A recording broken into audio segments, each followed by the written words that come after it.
Welcome again to Joe Stunner Boxing.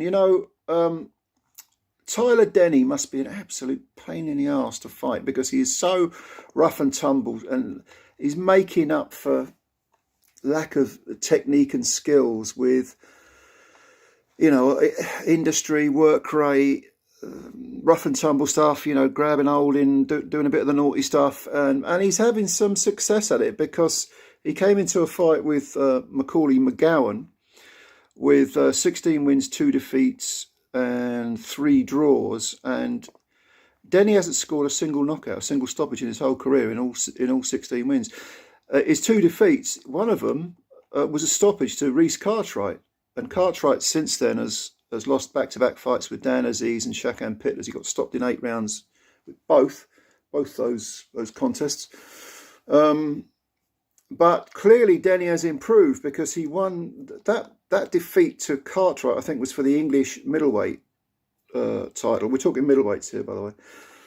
He also lost a majority decision to Linus Adofia in 2019, so that was the following year. But he then got on a roll because he fought River Wilson Bent for the same belt, same vacant belt, and it was a technical draw over 7. There was a cut of some sort, I seem to remember, and then he beat River in the rematch, split decision over 10.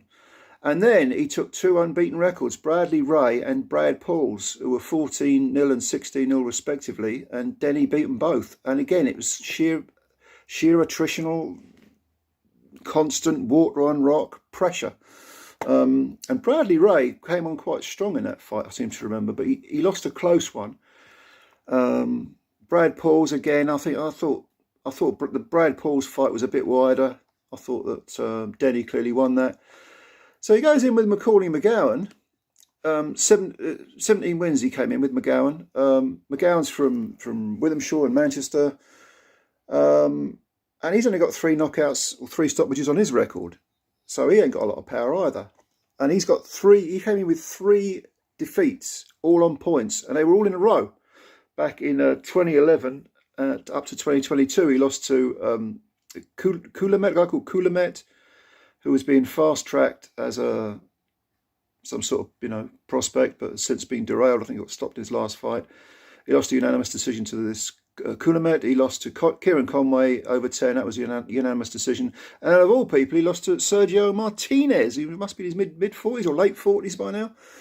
And that was over in Spain. Then he came back over here and he's fought a load of journeymen. He did have a majority draw with the undefeated Fahed Saad. But going in against Denny, this was an opportunity for him. And this was for some weird title, EBU title. The EBU external title. What the bloody hell is that? I've never heard of it. Anyway, ignore that. It was over 10, not 12. Even though it was an EBU fight, it was over 12. Over 10, not 12. And he lost a split decision. And he lost a split decision because Denny, in the first 6 rounds, I would say, was, again, outworking him and smothering him and getting in close and using all the rough and tumble stuff. And it's MACAULAY McGowan might look back on this and think, if only I'd done a bit more here, there and everywhere. But it's difficult to when you're in against Denny. Denny's a southpaw, first of all. So he's going in there. He's first round, not a great deal happened, I suppose. Denny was putting constant pressure on from rounds 2, 3 onwards, winning the rounds.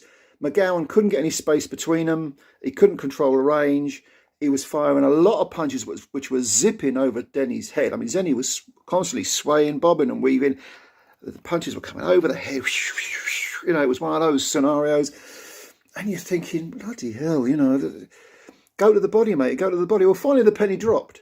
And McGowan did go to the body. And he had some success. And in fact, in the 8th round, I thought he really hurt Denny because Denny suddenly was backing off and was suddenly he wasn't looking to throw punches. He was looking to, hang tough and maybe fiddle his way through to the end of the round, which he did. But I think his style will always be one where he'll use up so much energy in the first half of a fight or the first 2/3 of a fight that down the stretch he's always going to flag a bit. Denny, I'm talking about now. And MACAULAY McGowan, again, was finally able to thread nice, punches through and and do the sort of textbook stuff that Joe Gallagher, who's in his corner, teaches. And he suddenly, MACAULAY McGOWAN was looking like the guy in the ascendancy. But had this been a 12-rounder, would have been very interesting. But it was only a 10, and I think really McGowan ran out of time because he'd finally, after about 7 or 8 rounds, was controlling the range, controlling the pace, putting it on Denny. Denny was very low on fuel, but it wasn't enough. And the scorecards were a split decision in favour of Denny, 96-94, 96-94, and then I think 97-93 for McGowan. So Denny, did he get out of jail with this performance? I wouldn't quite go that far, but it was a close one. It was ended, again, a fight of two halves. You know, you've heard of the commentators in football. It's a game of two halves, Brian. No, this was a fight of two halves. Or maybe a fight of 2/3 and 1/3, because the last third was definitely belonged to McGowan, but the first 2/3 are where Tyler Denny won this fight. And he was talking about going for the full fat EBU title, the only one that matters as far as I'm concerned, over 12. Fair enough, or the British maybe. He's been calling for the British. But it wasn't a bad little fight. I mean, Denny is 31 now. He's got to get his skates on. He's certainly earned the right to fight for the British title, mate, or the full European, or maybe the Commonwealth. You know, Tyler Denny is a good fighter. He's a good pressure fighter, but he's not world class. But yeah, he can make a splash at domestic level, like maybe pick up a Lonsdale belt, maybe win it outright, or maybe challenge for the Commonwealth, win the Commonwealth, maybe challenge for the EBU. As far as McGowan's concerned, good little fighter. Good little fighter. He's now at 17 wins, 4 defeats, 2 draws. All 4 of his defeats have been on points, so can't quite get over the line. But he's 28, so he's got some years left. Maybe he can rectify, put his career back on track and do some damage. What do you think of this fight? What do you think of Tyler Denny? How far do you think he can go? Leave your comments below. What about MACAULAY McGOWAN? Do you think he can come back? Maybe be a British champ at one point?